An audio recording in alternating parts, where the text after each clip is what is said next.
And for the next project, this isn't the one in the previous videos. That one was a good friend of mine,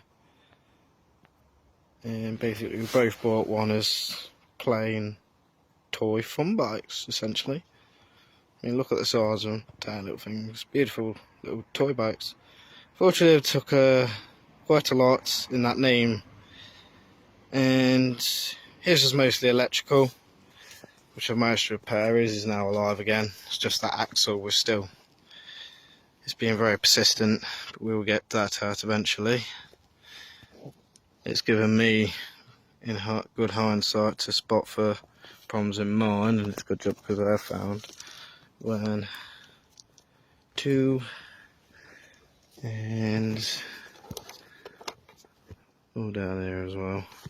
That's to what I found. I mean, I've gone through most of it. He had some damage in the headstock. I've got to take that off to double check all that. But unfortunately, mine has a bigger issue.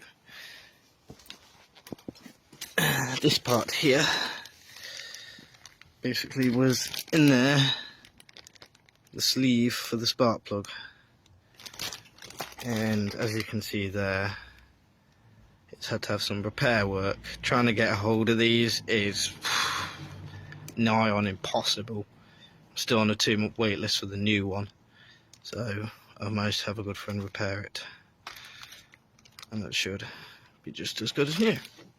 It's all been done professionally. My problem though is, as you can see in there, you may ask, how did it get that damage? Well, that cam chain was the reason for it.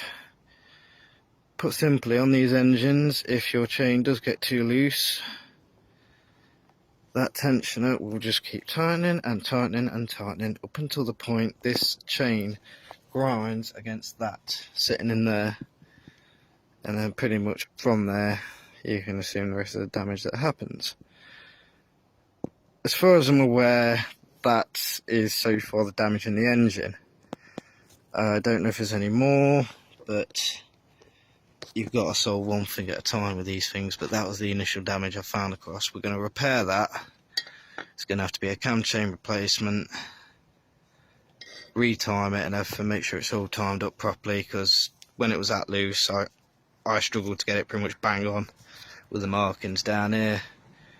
So I'm assuming that's why it stopped working, because I could never get it to line up at top dead centre from there to there. It was always a little bit off, so I'm assuming that might be why.